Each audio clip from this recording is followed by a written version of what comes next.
Okay, so our R9 Fury got a bit of a reputation for using a lot of power. Yeah. And the R9 390X definitely did as well. Yeah, let's not make that mistake again. Our new RX 480 is going to be a fairly low power mainstream GPU. Okay, so basically everyone is shouting about how powerful and efficient Pascal is. Just clock up to 480 then. No, remember we already had this problem with using too much power and they're saying Pascal is so efficient. Just do it. Look, it doesn't matter. Vega will come out and impress everyone soon.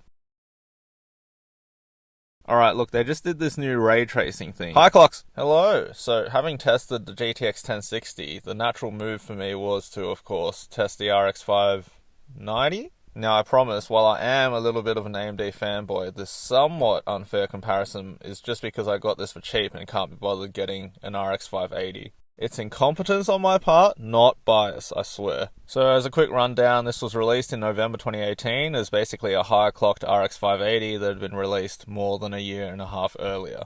To be honest, it felt a bit like AMD wanted to get something in the tech media at the time after all the buzz, good and bad, around Nvidia's new ray tracing cards, and they were still a few months away from their next flagship, the Radeon 7, and let's not get into that. Instead of dwelling on disappointments, let's see how it does today in 2026. Again, I tested on my AMD system at 1080p with Ubuntu 24.04 LTS. Starting off with Dota 2, the RX 590 matches the other cards with an average FPS of 116 and a 1% low FPS of 45.5. Being a fairly CPU-bound game, this result is about as expected. Moving to Age of Empires 2 Definitive Edition, the results are again pretty much the same as for the other cards I've tested, with an average FPS of 47.9 and a 1% low of 24.4. Again, an expected result for a CPU-bound game.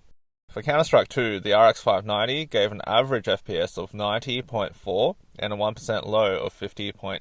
While this is perfectly playable, it puts the RX 590 behind even the GTX 1650 and far behind the GTX 1060, which was 65.9% faster for average FPS. Keeping in mind the also disappointing showing in CS2 from the R9 290X, it looks like older AMD cards don't do well in this game.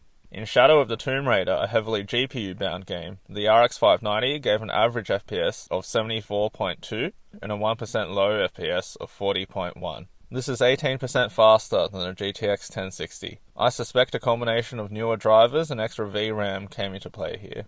Cyberpunk 2077 was the RX 590's best showing against the GTX 1060 with an average FPS of 48.2 and a 1% low of 34.6. This is 62.8% faster than a GTX 1060. I thought previously that this game was a hardware snob, but given the RX 590 is only a couple of years newer than a GTX 1060, maybe it's more of a software snob. Okay, so summing up, the stats here might take a bit of explaining to do, so bear with me. The results you see here are based on an average of each card's performance in each game compared with the highest performance in that game out of all the cards, expressed as a percentage. As you can see, when calculated this way, the RX 590 comes in behind the GTX 1060, which might be surprising. The thing is, the GTX 1060 performed quite close to the top performing card for Counter-Strike 2, the RX 6600 XT, which increases its relative performance substantially more when compared with the RX 590's victories in Shadow of the Tomb Raider and Cyberpunk, where it did beat the GTX 1060 substantially, but didn't really come close to the RX 6600 XT or the GTX 1080 Ti. So those victories didn't influence its overall score as much. So the RX 590 comes in fourth here behind the GTX 1060. However, when the other cards are removed and we compare only these two, the situation is flipped. The RX 590 is now at an advantage of over 3%. Not a huge amount, but it's there. This overclocked version of an overclocked version of the RX 480 isn't one of the overclocked versions. That statement does make sense. So it gets away with only one 8-pin power connector. Now, one of those two overclocks isn't actually as bad as it sounds. See, AMD scaled the original GPU down from the existing 14nm process to a newer 12nm process. AMD had a choice here, either make the same GPU and lower its power consumption, or keep it at the same power consumption and clock it higher. Now, given AMD was notorious with a high power consumption on its graphics cards at the time, it, of course, decided on a secret third option, which was to clock it even higher and make it use more power. This, at the time, delivered a meaningful lead over the GTX 1060, which I guess meant it was worth it.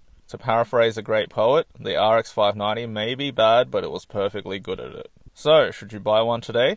Probably not, just go with an RX 580, unless you find an RX 590 for the same price. It's not a bad card and has all the benefits that come with an RX 580, it's just that those benefits also do come with an RX 580, and they're probably going to be cheaper. I haven't tested the RX 580, but I doubt the performance difference would be big enough to allow a higher quality setting in most games. The 8GB RX 5500 XT might be a good alternative, as it offers similar performance and uses much less power, but only if it's at the same price, and it probably won't be. We don't talk about the RX 6500 XT. On Nvidia's side, there's obviously the GTX 1060, but that doesn't have the newer drivers. The GTX 1650 uses much less power, but it's slower, and the RTX 3050 is far too expensive. If you've already got one, well, it'll still run games. Just make sure you have a good power supply. Never cheap out on your power supply. Like me, I guess, because I used an old one. Do what I say, not what I do.